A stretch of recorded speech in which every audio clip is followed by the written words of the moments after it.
Hey everybody, Rob Doar, Political Director with the Minnesota Gun Owners Caucus. Hope you are all having a wonderful, wonderful start to the weekend. I know I'm looking forward to it. We've got some great events coming up this weekend. Going to talk about that. Going to talk about our survey that we've been working on, and then a few other updates, and talk about stuff that's going around the state, and just being ever present as we head towards the march to session. So just if you guys, again, using the high tech setup here. So if you guys are having any trouble hearing me or seeing me, just type a comment there, or otherwise give me a thumbs up. Let me know that everything's going all right. But yeah, I hope you guys are all having a wonderful start to your weekend. Coming up tomorrow, we will be starting off. We will be at the Minnesota Weapons Collectors Association show. That's at the River Center down in St. Paul. Let me pull that map up for you. There you go. Oh, actually, this is probably a better event to start off of. We've got two events coming up tomorrow. We've got our second Saturday breakfast, and then the gun show at the River Center, the Minnesota Weapons Collectors Association gun show, which we will also have a table at. And if you can go to both, please do go to both. We'd love to see you there. We'll have some T-shirts and such for sale. You can pick up your membership, or just chat with some of our lovely volunteers. But let's talk about the event coming up at the Tin Cup here. Tin Cup is just north of the downtown St. Paul there. Oh, I see Google. Google's letting you know that my work is the Capitol. Google noticed that I happen to be going there every single day during the legislative session and said, "Hey, do you work here?" And I'm like, "Yeah, yes, I do." On behalf of gun owners everywhere. Anyway, so there's the state capitol where it says work right there. But then Tin Cups is just north on Rice Street there. So yeah, you can go there. Really great restaurant, great food. The breakfast is totally casual. There's no agenda. There's no discussions. We're not going to lecture you. Completely just a casual event for Minnesota's law-abiding gun owners, for our members, our supporters, and we've even had some critics show up, which is fine too. We're never too shy to engage our critics, even at our social events. But if you can make it to that, please do. That starts at 10 o'clock. If you are planning on going to the gun show, let me pull that up here. Gun show is at the River Center, which is just right on the Mississippi River in St. Paul, next to the XL Center. So again, Tin Cup will be up here, and then you guys can head right down to the Weapons Collectors Association show. The Weapons Collectors Association, they start at 8 o'clock to 5 o'clock, and then we've got Sunday, it'll be 9 o'clock to 3 o'clock. We will be there on Sunday as well. Admission is $5 or free if you're a MWCA member. So that is what we've got going on this weekend. All right. Andrew Smith says it sounds good. Great. Thanks. And Matt Davis says, "Hey, brothers and sisters from Minnesota, never give an inch." Excellent, Matt. We completely agree. All right. Real quick, we'll talk about kind of some recent events that have been going on. We've got Tim Walz. He had his series of town halls. Let me pull that up here. I think I had those right here. Oh, I'm gonna have to click on the right thing there. So they had a town hall listening tour. So they were traveling around some areas of the state, not quite comprehensively everything. Him and Lieutenant Governor Flanagan, Lieutenant Governor-elect Flanagan, I should say, and Governor-elect Tim Walz toured around. They were in the Twin Cities and southwest Minnesota, northeast Minnesota. They kind of missed central and a lot of northwest Minnesota. There was some criticism from representatives up in that area. But what's interesting is you guys remember the complete turnaround on gun rights that Tim Walz did. He fully embraced the Michael Bloomberg agenda, the universal background checks and registration, red flag restraining orders, banning accessories, all that kind of stuff. He fully embraced it and ran away from his NRA ratings. We've got pictures of Tim Walz wearing an NRA endorsed Tim Walz hat, but he did a complete 180, ran away from his pro-gun history in order to get elected. He needed to make sure that he could secure the votes of the Democrat base and get elected. Now he's been running around the state saying that he's going to be a moderate, that he's going to listen to everybody, that he's one Minnesota this, one Minnesota that. And he was giving different messages in greater Minnesota about what he planned to do on guns versus what he was doing in the Twin Cities area. Out in greater Minnesota, it was all about common sense and things we can all agree on and that kind of stuff. And in the closer to a population center he got, it was more about red flag confiscation. It was universal background checks, banning assault weapons, banning bump stocks, all those kinds of things. So it'll be very interesting to see which Tim Walz decides to show up at the Capitol in January after he's sworn in or inaugurated. Anyway, so that'll be interesting to see which Tim Walz we have, because he may be preaching a message of one Minnesota, but there's definitely two Tim Walz when it comes to gun rights, and you never know which one you're going to get. Another exciting piece of news that we've got here. You guys know I've been messaging this a lot lately. We have been working on our Second Amendment Defender program. Now, what this is this helps us really be able to build a comprehensive plan about how we're going to attack gun control and defend gun rights this legislative session. People are donating anywhere from $5 to we've got some people donating a couple $100 a month. No, I don't think that was just a one-time donation. My bad. But we've got anywhere from $5 to $20. I think the average donation is about $15, give or take. So we got people digging deep in order to make sure that we can protect and defend our Second Amendment. We just passed halfway through our goal. Our goal is to get to $4,000. So that's roughly 800 people giving their monthly donations to make sure that we have the resources. We've got the beans and the bullets to bring this fight to the anti-gunners. Because as you guys know, there are some extreme DFLers that are in control of the Minnesota House now. We got Tim Walz, who you never know what you're going to get. And then we've got a single vote majority of Republicans in the Senate. However, there were 2 Republicans in the Senate that actually signed on to gun control legislation last legislative session. So it's going to be tough. We have to all get together and make sure that we put the full court press on to defend our Second Amendment rights here in Minnesota. So we're over halfway to that goal, and that's really exciting, and I'm really happy to see that. And I hope you guys can all help push us over the rest of the way. Let me throw that link in there real quick.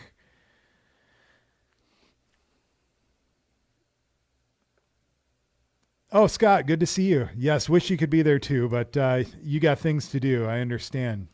Frank there. Good to see you, Frank.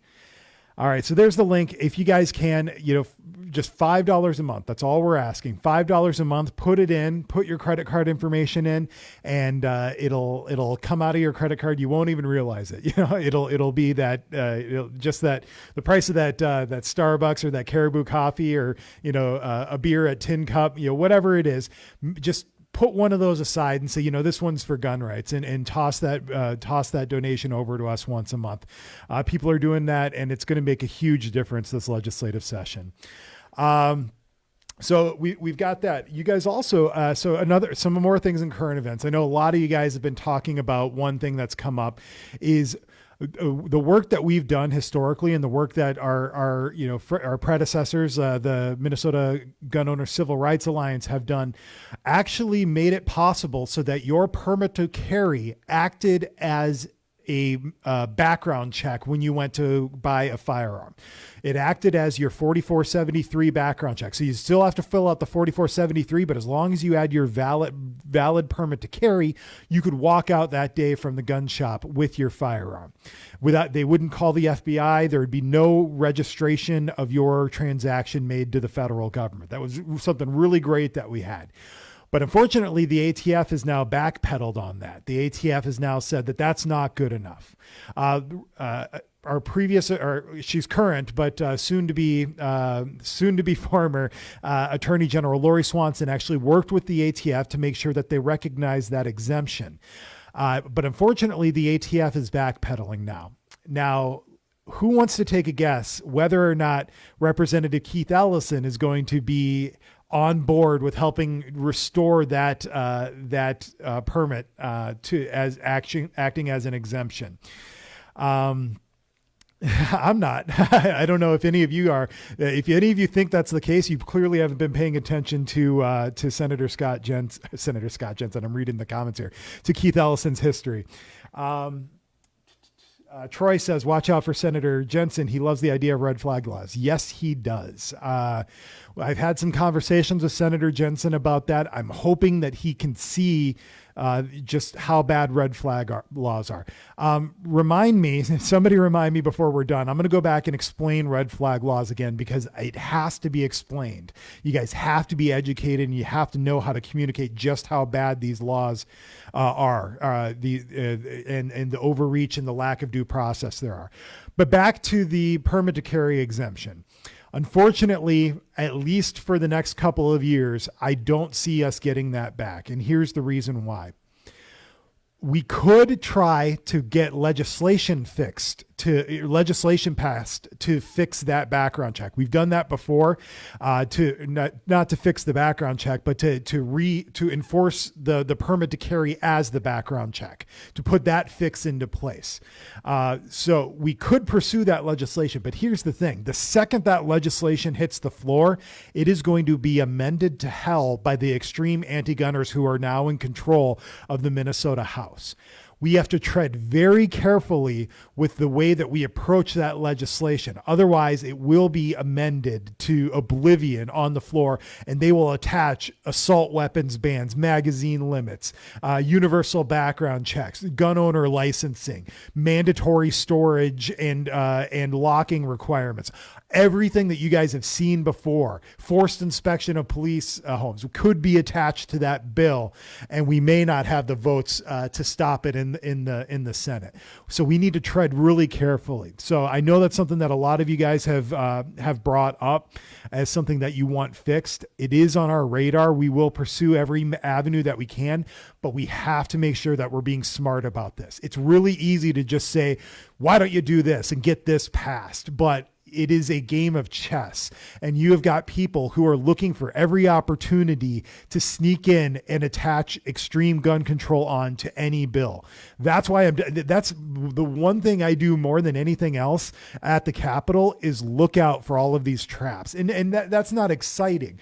You know, when you guys, some of you guys have actually joined me down at the Capitol and you've seen this. You'll see me sitting there with my laptop and a stack of bills, and I'm going through line by line looking for any way that they may try to sneak in gun control as an infringement. It is tedious work, and I wouldn't wish it on my worst enemy, but I'm glad to do it for gun owners in Minnesota. But that is what we have to look out for with the extreme anti-gunners now in control of the Minnesota House. Anything that we want that's actually good, that advances our agenda, runs that risk. So we have to be really smart about this and approach this really strategically. Hope that makes sense to you guys. Another thing, the bump stock ban looks like that's coming down the pike.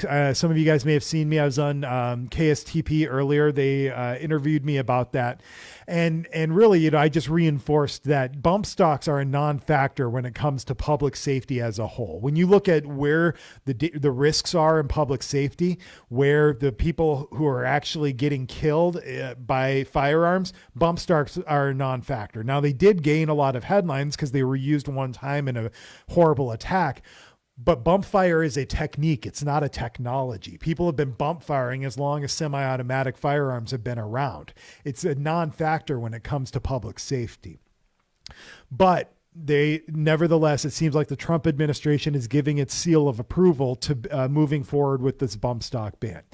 You guys saw our meme earlier that I expect the compliance to be really low with this stuff. You had Vermont, Massachusetts, and Rhode Island all passed bills that mandated bump stocks to be turned into law enforcement. And between those 3 states, 5 people turned them in. 3 in Massachusetts and 2 in Vermont, 0 in Rhode Island, or maybe it was New Jersey. I'm sorry. And in any case, people aren't complying because it's just a non-factor. They're gonna destroy it. They're gonna bury it in a hole in their backyard. It's just not a factor in violent crime. What do we got here? Bump firing used in Las Vegas is debatable. I'm not sure about that. They did see the bump stocks there. I will concede that I think it's entirely possible. It's entirely plausible. It's pure conjecture. I have no way of substantiating this other than just my knowledge of firearms and how target acquiring works. Had somebody been using a scoped rifle instead of a bump stock, we may be looking at an even higher death count. Again, that's all theory and conjecture, but to say that bump fire is what caused the lethality of the Las Vegas shooting is completely asinine. I mean, that active shooter there researched his targets. He had a comprehensive plan in place, trying to make sure that he was able to enact this horrendous fantasy of his. To think that had he not had a bump stock, he wouldn't have been able to unleash mass carnage is just absolutely asinine thinking. It just shows a complete lack of thought and logic. Anyway, so those are kind of the big current events going on. Other things that we've got going on, we've got our annual meeting coming up. And the annual meeting is going to be the Saturday before the legislative session on the 5th there. Again, that's going to be super important that you guys are at the annual meeting. Make sure that we get all of your voices heard. We're going to have to talk through our strategy. We're going to have to talk through everything that we've got coming up through the legislative session. So I hope you guys are there. China says you get much more accuracy without the stock, and that's absolutely true. I'm throwing the link up there to our event so you guys can get a look at just everything that we've got coming up here. All right, so we got that there. I do want to talk about one other thing. I'll throw this link here while I'm here. We are in the midst of our 2018 survey. So what this survey does, we do this every year. It's to get a pulse from you guys about the work that we're doing, where our priorities are, what your priorities are, and just the legislative outlook and things that you think we need to push on, whether you support some of these anti-gun measures that have been put forth. It's out there and it's open for anybody. I tossed the link up there. Please make sure that you guys do that. It's really important that you guys get feedback. We do read through all of the comments. There's a box there for your comment fields. We read through those. We care about this. I know you guys, sometimes, especially out in greater Minnesota, you guys don't feel like you have quite the presence here. This is your opportunity to make sure that we get a good understanding of what you expect of us as an organization and as your gun rights leaders. I'm just opening up the survey here. I'll read through some of the comments that we've got. And just so you guys have an idea kind of what people are saying here. All right. All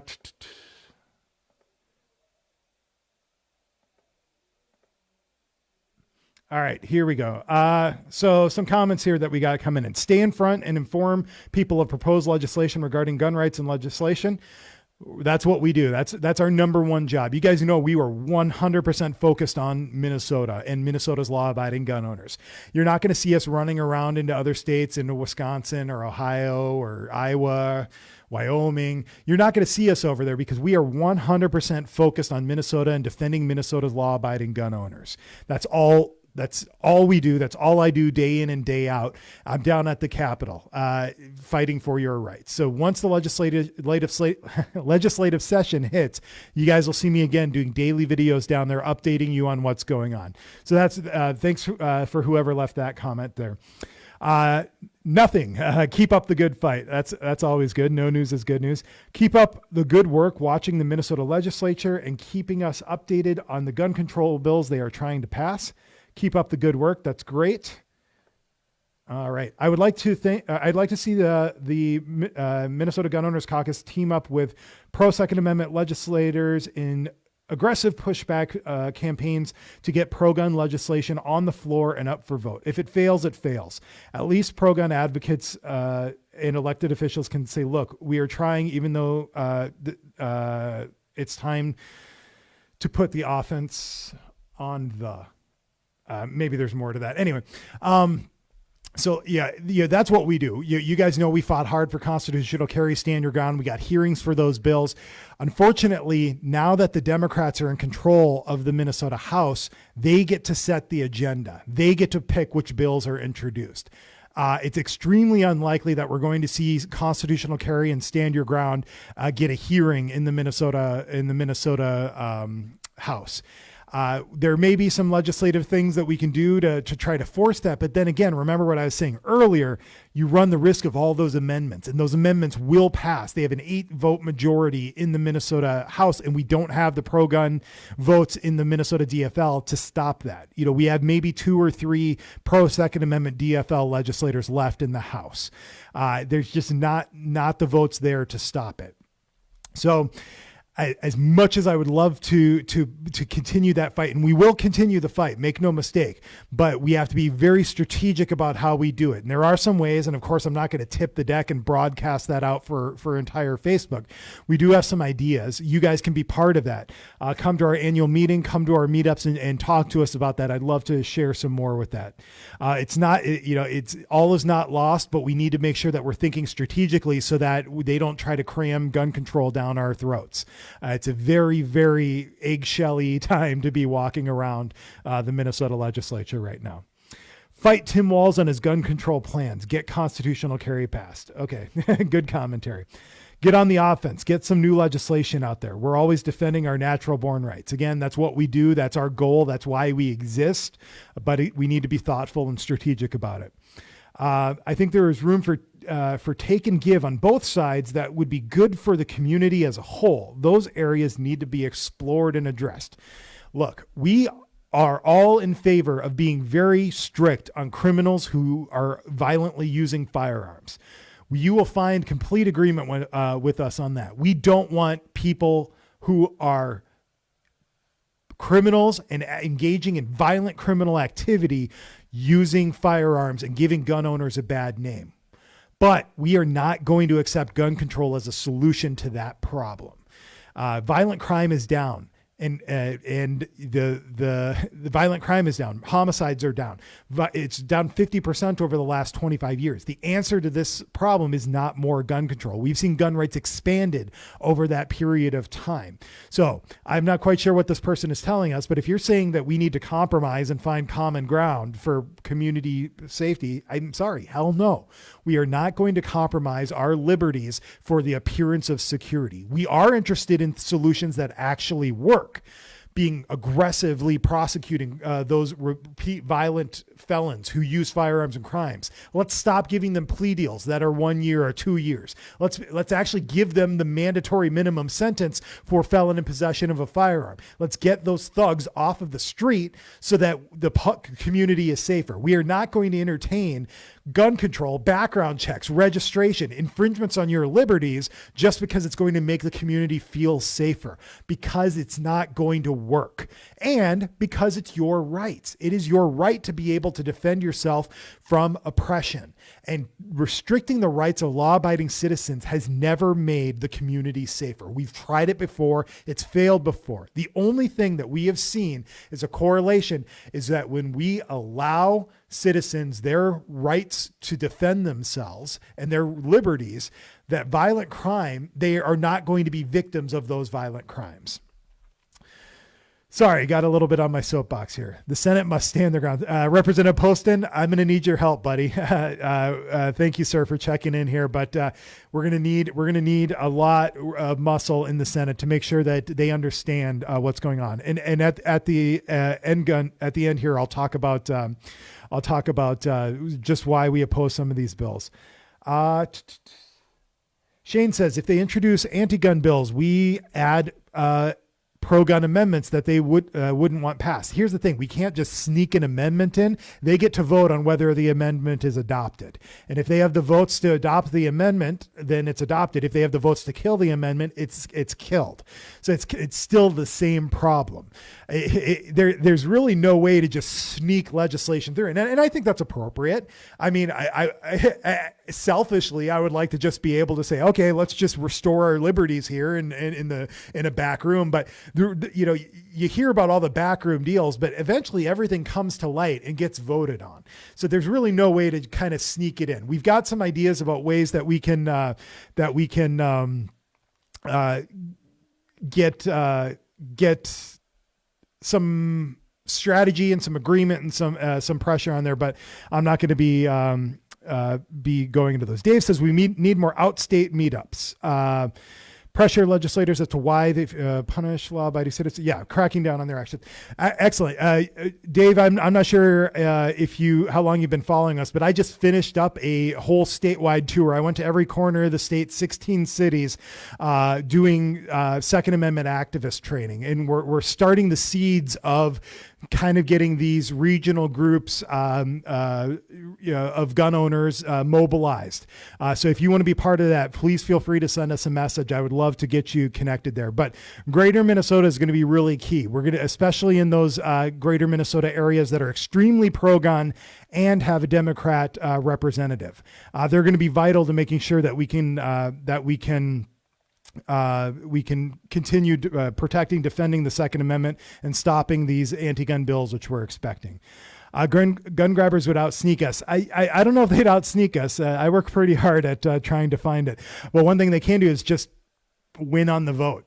If they just don't care, and here's one of the biggest shifts that we've been seeing lately with gun rights is we used to have a dozen or a couple of dozen of Greater Minnesota Democrats who would all vote reliably pro-gun. They may vote vote rank and file with their other DFL members on other issues, but when it came to gun rights, they all voted pro-gun. That's gone now. If you look at the map, I showed it to you a few videos ago. If you look at the map of where the Minnesota House picked up seats, it's almost all in the metro area. They just grew their map out. So what that means is that they are starting to adopt a strategy of we don't care about Greater Minnesota. Let's just focus on the population centers. Let's focus on Minneapolis, St. Paul, Rochester, Duluth, Mankato, and St. Cloud. Let's focus on those cities and get our agendas approved there and kind of forget about the rest of Minnesota. So that's kind of what the way that they're moving now. So it makes our job a little bit harder because now the Democrats who we're going to try to appeal on to understand the infringements aren't going to care. These bills, red flag bills, background checks, assault weapons bans, that's just the tip of the iceberg for them. They want, and believe me, we have heard this with our own ears. They want magazine limits. They want you to have to force law enforcement into your home to make sure your firearms are stored safely. They want you to have to go and get a license from your police chief to get before you can buy any gun. Every time you want to buy a gun, you have to go get a license and a permit from your police chief. And they have to sign off on it. They want you to have to submit your social media history for review before you're approved to buy that firearm. They want to ban concealed carry and open carry and the permit to carry and make it so that you are not able to carry a gun in public. These are all the things that they want, that they've said that they want, that the organizations that have endorsed them want. And if you think that they're going to be happy with just these infringements, if we just give them background checks and red flag restraining orders, then we're done. You are wrong. History has shown you to be wrong. It will not stop. It is a foot in the door for them to continue to march their agenda through. We cannot compromise on these core values of due process and your rights to own your property and your right to defend yourself from oppression. We cannot waver on that. Sorry, a little bit of soapbox time. So I'm going to talk a little bit here about the red flag restraining orders. I know I've gone over this a couple of times, but you guys really need to be educated about what these red flag restraining orders are and why they are an infringement on your due process rights. So right now in Minnesota, there exists a process that's called ex parte orders for protection. They are orders that are granted when a group of people, there's 7 classes of people. There's law enforcement, there's family members, anybody who you have a child with, anybody who you're presumed to be the parent of a child of, anybody who you have ever had a romantic relationship with, and anybody who has ever shared a house with you. So if you've ever had a roommate, they can even 20 years, if you look at the way the law is written, they can even 20 years down the road petition for one of these ex parte orders for protection. So what happens is they say, hey, look, I'm scared of Rob. Rob is running around the state engaging gun owners, and I was his roommate in college. I haven't talked to him in 20 years, but I'm worried that he's going to come after me. Judge looks at it and says, okay, I don't want you to get hurt. So here's your ex parte order of ex parte order for protection. The sheriff's office comes, knocks on my door, says, Rob, your roommate from college. I said, oh, hey, how is he? I haven't talked to him for 20 years. I haven't been out of college for 20 years, but go with the example there. Then he says, and he's taken out this order for protection. And I look at him, it's like, okay, I guess I can't have contact with him, and I kind of laugh it off. And, I can go to, if I want to contest it, I can go to court. Otherwise, they issue an order, no harm, no foul. I do not have a constitutional right to have contact with somebody. I don't have a constitutional right to have contact with somebody who doesn't want me to contact them. We have freedom of association, and that goes both ways. You can choose to associate with somebody, or they can choose not to associate with you. So that freedom of association, I don't have that constitutional right. But here's what they want to add on to that. And this is these red flag orders. They want to make it so that those same orders can now be used for removing somebody's firearms without a court date. So that whole scenario plays out exactly the same, except when the sheriff's office knocks on my door, says, hey, Rob, your roommate from college from 20 years ago has taken out this ex parte order. You can't have any contact with him. I shrug and I say, okay. Now the sheriff says, by the way, hand over your guns. And I say, what? Well, this part of this ex parte order for protection means that you've got to surrender your firearms. How crazy is that? This is what they call common sense. This is what they call reasonable. They want your property to be able to be seized from you without you having your day in court. They say that 2 years down the road, you'll be able to, days, weeks, months, years down the road, oh, you can petition, to get your property back, blah, blah, blah. But the fact is, the Fifth Amendment says that no person shall be deprived of life, liberty, or property without due process. You are guaranteed due process. You are guaranteed equal protection under the 14th Amendment. You are guaranteed those protections, and the government cannot come and seize your property, especially property that is guaranteed to you in the Second Amendment of the Constitution, but is inherently your right to own. As a sentient being, you have the right to defend your existence. They have no right to take that property without due process. And it is just a terrible, terrible idea for a bill. Let me explain a couple of other things to you. For those of you who may think that this type of legislation is needed. Right now in Minnesota, there exists what's called 72-hour holds. If somebody is experiencing a mental crisis, we have the ability to place them on a 72-hour hold. Now, what we do is law enforcement goes, they assess them. If they assess them as a danger to themselves or others, they get an ambulance ride to a hospital where they're held under observation until a doctor can make a determination whether or not they're stable enough or whether or not they need to further help. And that actually solves the problem, or at least addresses it. If you've got somebody who poses a danger to themselves or others, you get these ex parte orders, you knock on their door, say, hand over your firearms, and then, okay, have a nice day. That doesn't mean they're not a danger to themselves or others anymore. It's just short-sighted thinking to think by taking the guns away, problem solved. You got knives in the drawer. You got medicine in the medicine cabinet. You got rope in the shed. You got car in the garage. You got gasoline cans. There is a wide array of ways that these people can harm themselves or harm others that have nothing to do with firearms. 72-hour holds actually take the person and make sure that they get the help that they need. We don't take the firearms and just say, okay, have a nice day, don't hurt yourself. It's completely just, I can't understand how somebody can arrive at that logic. Anyway, all right. And then real quick, I want to make sure I'm catching up on comments. Sometimes this comment feed on the video freezes up here, so I'm going to make sure that it's up to date. So another thing that exists right now in Minnesota statute is the Domestic Violence Act.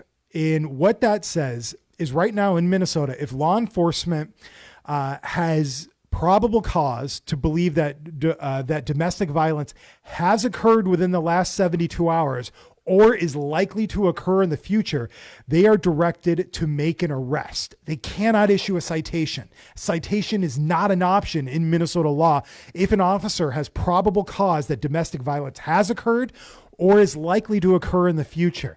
Minnesota is extremely protective of potential victims in domestic violence situations, perhaps too protective, but you can't say that there is a need to go and take that person's firearms because, again, we're at the same scenario as we are with the red flag orders. We think that we can go and remove the firearms from the situation and then, okay, bye-bye, have a nice day, as if there aren't other threats.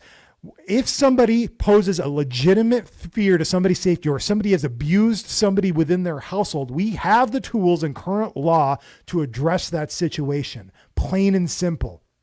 We don't need to go and grab their guns under some misguided givings that's going to remove the danger from the situation. What it is going to do is going to be abused, and it's going to be an assault on the due process rights of law-abiding gun owners. Because all it takes for either of these is one accusation, and a judge gets to go and decide that your firearms are taken away without you having due process. Is there any entity like the NRA suing over red flag laws? There may be. I know that the ACLU of Rhode Island has issued strong opposition to red flag laws. I'm sure the Second Amendment Foundation is looking at it. It's a relatively new phenomenon. It's only been going on for the last couple of years, and it takes time for a case to work its way up to find some merit. But I certainly believe that these will be before the Supreme Court before too long, because I'm not a lawyer. But every lawyer who I've talked to when I pose this situation like this, even if they favor gun control, are like, that is a good point. It's just asinine to think that taking somebody's property before having due process is any way justifiable. So I'm not aware of any legislation, but that has to work its way up through the appeals court situation and all of that. I would imagine that somebody like the Second Amendment Foundation would probably be very interested in pursuing that kind of stuff. Just as increasing the number of prohibited persons is the new goal. Yeah, that's a good point. That they have said, Protect Minnesota and their allies have said that they want to make gun ownership as stigmatized as smoking. You guys know that smoking has the number of adults smoking has gone way down, and it's made it look like if you are a smoker that you are somehow the scum of the earth, who you don't deserve any rights. And that's what they want to do to gun ownership. So anyway, if you guys have any questions, I'll hang out here for a minute. I've ranted and rambled enough, but yeah, feel free to type any questions you've got there. Thanks everybody for popping in here. I know on a Friday night, listening to me rant isn't probably what you want to do, but I wanted to make sure that you guys had a good idea about the events that we had coming up and what we were doing with the MWCA show. You never got a notification when I'm live. Is Facebook trying to bury me? Can't say. Make sure that you choose notifications. It is kind of interesting. The viewers have been relatively low on this video compared to other videos. I usually get 8 or 10 times more viewers than this. So I don't know if Facebook maybe is employing a little bit of shadow banning. That'd be a good question. So make up for it. Just click share on this video. Make sure that it shows up on your wall into your network. That's one way to help out. And if that is the case, to make sure that we're countering that. All right. So I'm not seeing any questions here. Okay. So you guys are getting the notifications. That's good. Again, I can't thank you guys enough for all the support that you guys give us, everything that you're doing. I hope that you guys are signing up for the Second Amendment Defenders. If you can, just $5 a month, really going to help us out through the legislative session. Representative Poston, thank you so much for the kind words, sir. Representative Poston is one of our strongest supporters. He's represents up there in north central Minnesota. I know you're near the Bemidji area, but he's got one of the great areas up there. And he's just one of our strongest allies, keeping us updated. No, you guys can thank me. The work that I do, if you guys weren't here supporting me, I wouldn't care about it as much as I do. I do this because I care about liberty and I care about freedom, and I want my kids to grow up in a state that recognizes their liberties and their freedoms. I'm a lifelong Minnesotan. I'm a 5th generation Minnesotan. My great-great-grandpa was born here the same year that Minnesota became a state. I want the state to be great. I'm not going to run away. I'm going to fight. I'm going to keep fighting. You guys behind me, and even just these little words of encouragement, sometimes it's really easy to get down. We had a tough election. While we had over 80% of our endorsed candidates get elected, losing the Minnesota House was really tough for us. Seeing Tim Walz get elected, that was a kick to the teeth. It can get really demoralizing, but when you guys come with these kind words, every time I see you guys make a little donation into the pot there, it's that much more encouragement to keep going. I know that the fight isn't lost on deaf ears, that there is something worth fighting for, and I'm not alone. Thank you guys so much. All right. Appreciate you guys. Again, check us out at our events. We've got the MWCA show and the Second Saturday Breakfast at Tin Cup tomorrow in St. Paul. Then we've got the annual meeting coming up, and then we've got our rally and our lobby day. So I'll talk about those more in another video. You guys have heard me rant enough. But again, thank you guys so much for everything that you do, for all the help that you guys give. You guys make the fight worth fighting for. So thank you. Appreciate it.